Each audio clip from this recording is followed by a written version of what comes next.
That's just too ambiguous an answer for me. I really need to know, are you seeing them? Because if you're seeing them too, then I'm in a lot of trouble. And the Ozarks.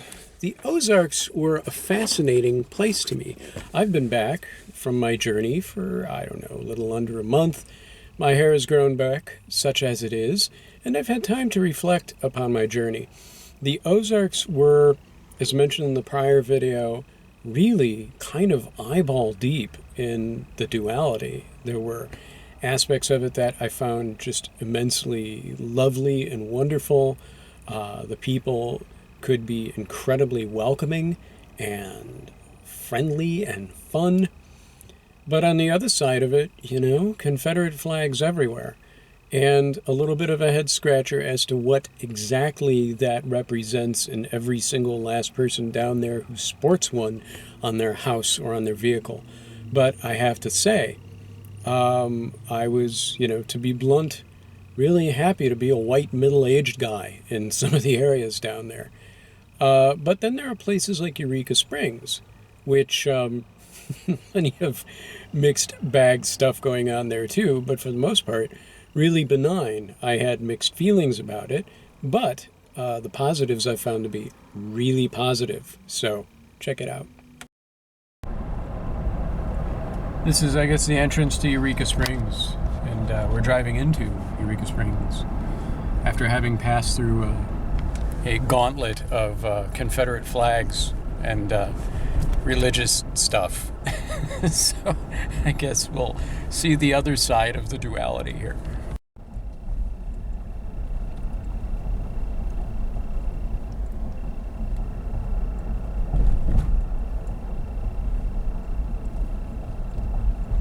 Where do you keep the hippies?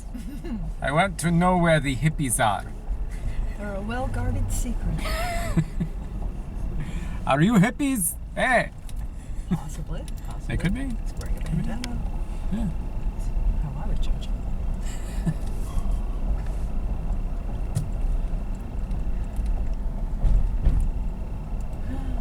see, now I gotta find somewhere to park.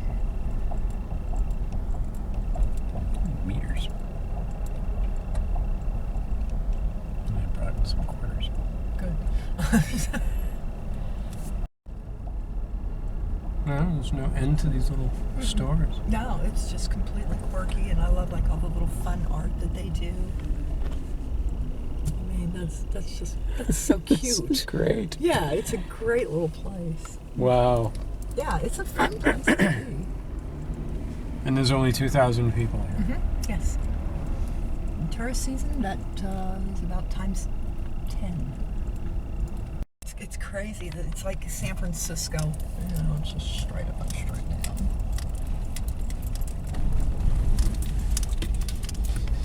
All right, so is this the same street we were on, or Yeah, this is different? Yeah. This actually looks like it. Yeah, this is a different one. Wow, this is like just some amazing stuff here. There really is. I mean, okay, I need to go up this, maybe. Magic shop. Oh, that kind of magic. Not our kind of magic. No, other magic. They do have those there as well. All right. Yeah, this is okay. Yeah, this is like the best street to be on. They have like all the cool stuff on here. Wow. They even have a chocolate shop in case you wanted to know. Wow. Lots of neat little art stores.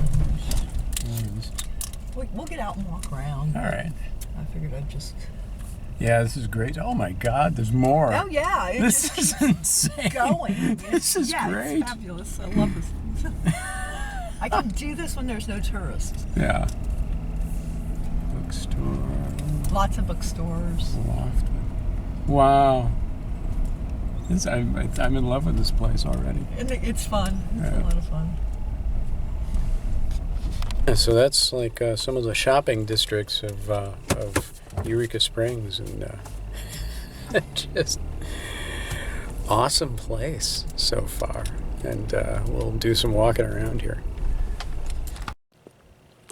So this is the infamous Crescent Hotel, where I guess all kinds of bad things happened. And now they have like a spa. Yeah, there's a spa, there is a tea room, and massages, and all kinds of things. Wow, yeah. Full hotel. Get a massage, bring home an entity.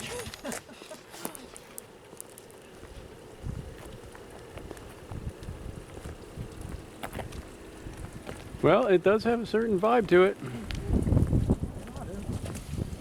Considering the nurse bailed out of that top floor.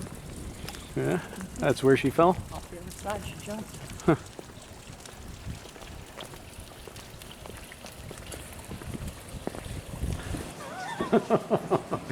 Yeah.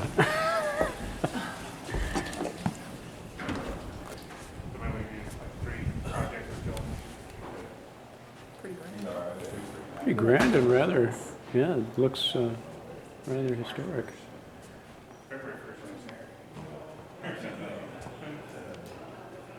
They have a pipe organ. They have, yeah, just amazing historic front desk. A feeling of absolute and utter dread. A cat that has mysteriously transported from a distant location.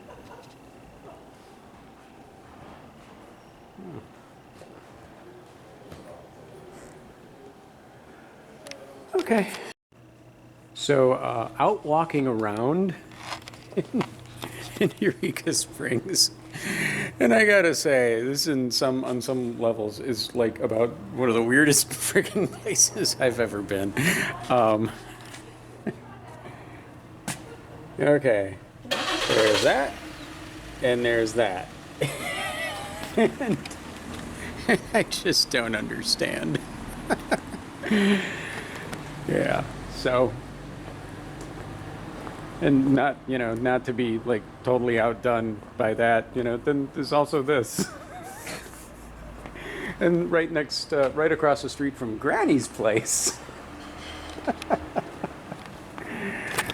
Yeah, I could see seriously just completely losing my nut in this town.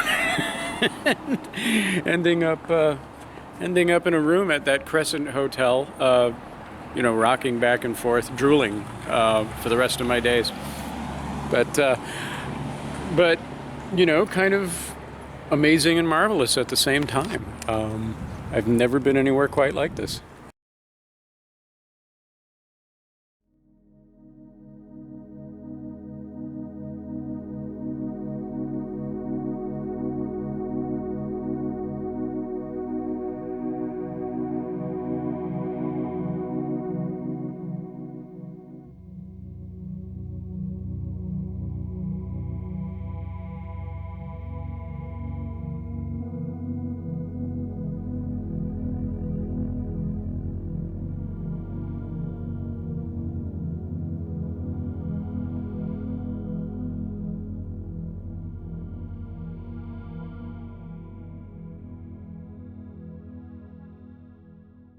I had thought that Eureka Springs, I read an article online, something linked on Facebook, that said that it was one of the 10 most hippie places in the country. So the opportunity to come out here and check it out, I really did, I did want to see, and I had pictured like, kids with dreads playing hacky sack on the street corners, and really didn't see anything like that. And I know it's not, it's end of January. It's certainly not tourist season, but really didn't see anything like that. Saw just a lot of shops.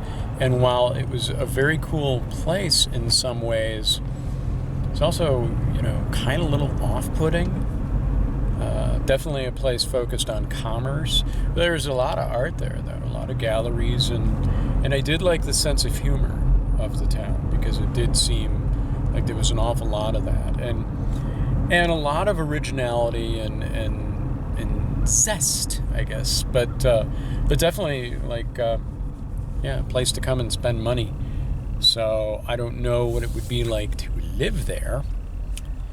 Personally, I wouldn't, but it would be kind of cool to have it down the road a ways.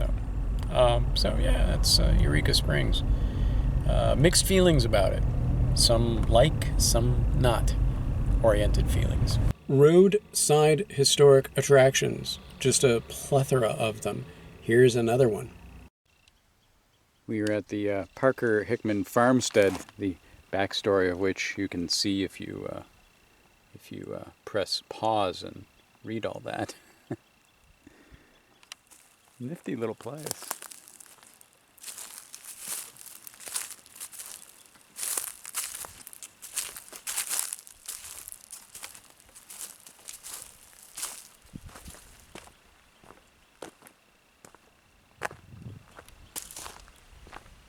You cross this little bridge coming in, and there's just this exquisite little stream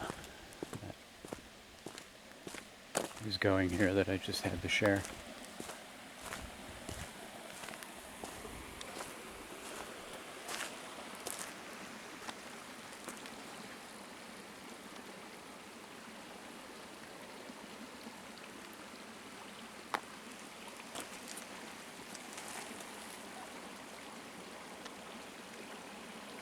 Just absolutely, just beautiful.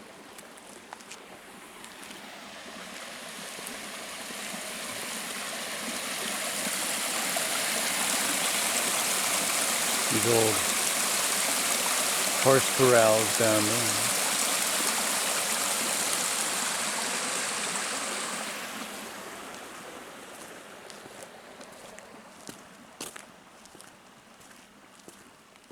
And apparently you can just walk into these old buildings and look and try to imagine how people would have lived back in the day. So let's do a bit of that.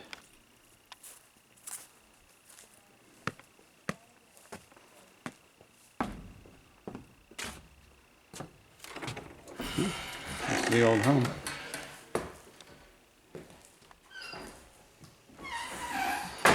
Is that the original linoleum that they had?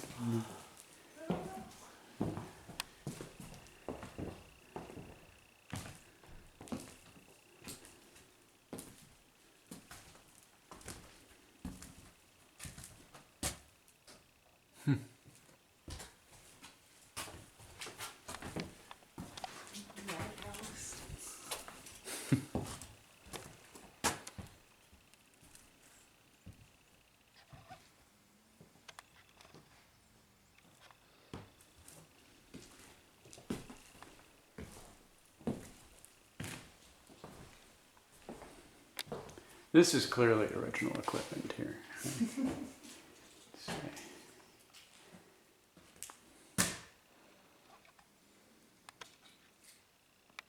All right. I won't be trying to start a fire in there.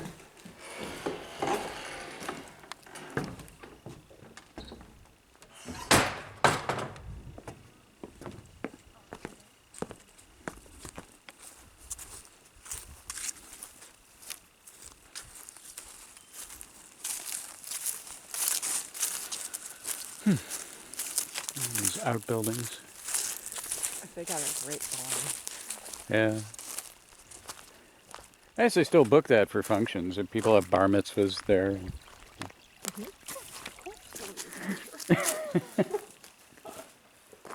Wow.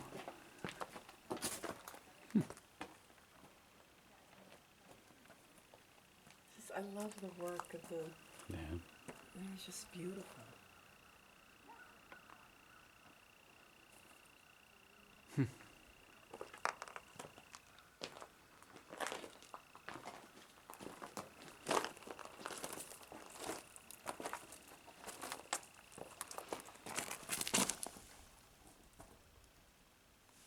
Wow.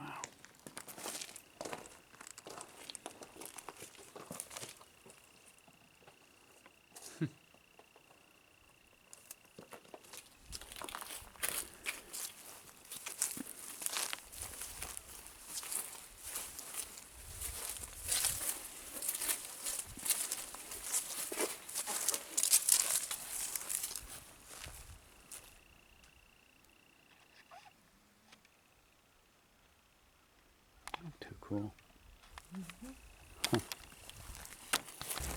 Natural beauty. Well, the place is just slopping over with natural beauty. Big gooey dollops of it. So here's a little bit of that. Yeah, I'm, here in the back roads of Compton, Arkansas, and I'm just going, my God, this place is ugly. Why the hell would anybody want to live here? I mean, look at that ugliness. It's just ugly. I'm just kidding. My God. Absolute beauty here.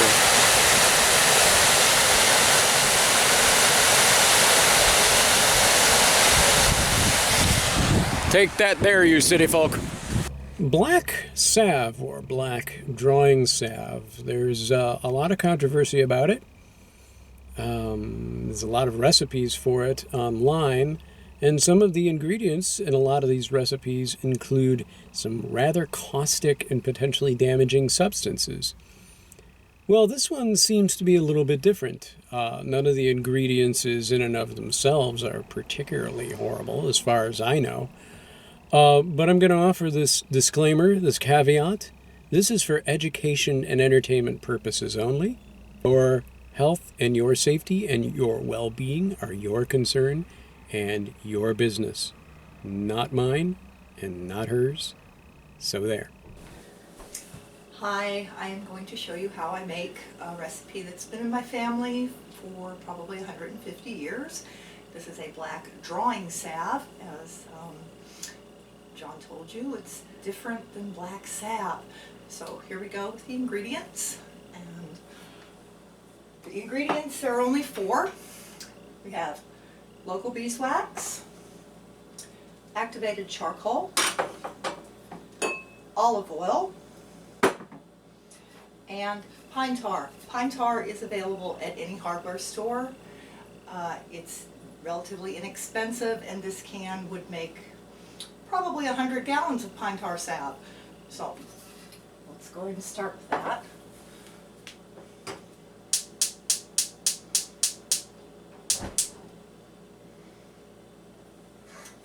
I always use an old tin can and a spoon that I don't care about anymore.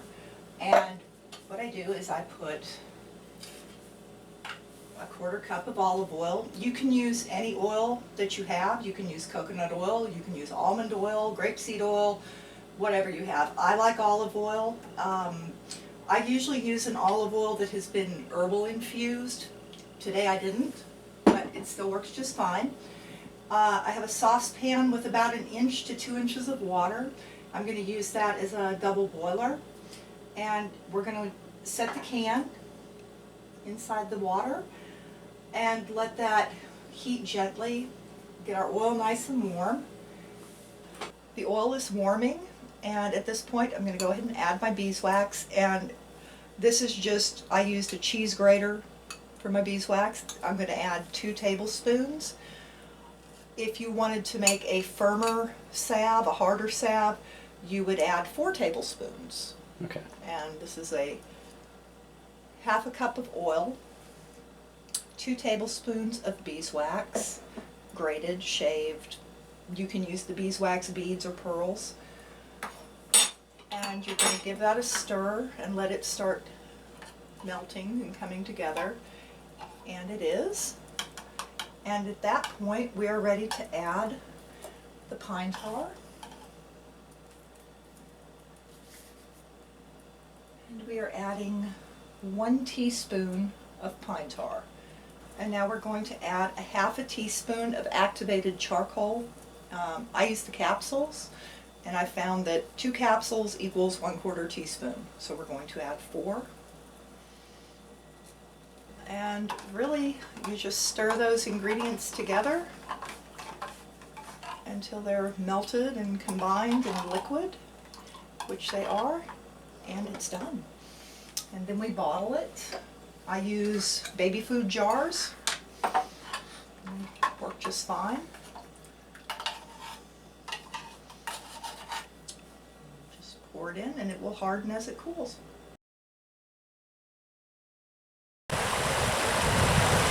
Right now we are at the Steel Creek National Forest, and they call this the mini Grand Canyon. And it is indeed grand. It's absolutely beautiful out here.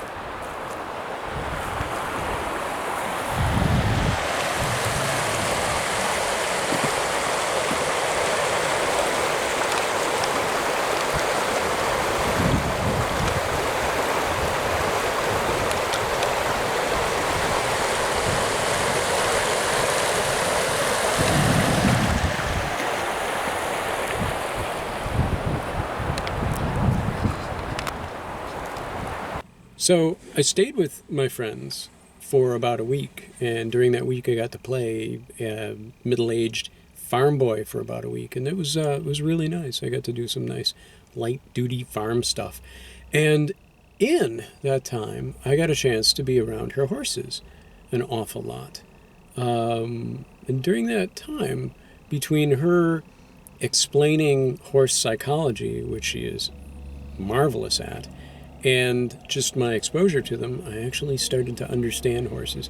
I'd never understood them before.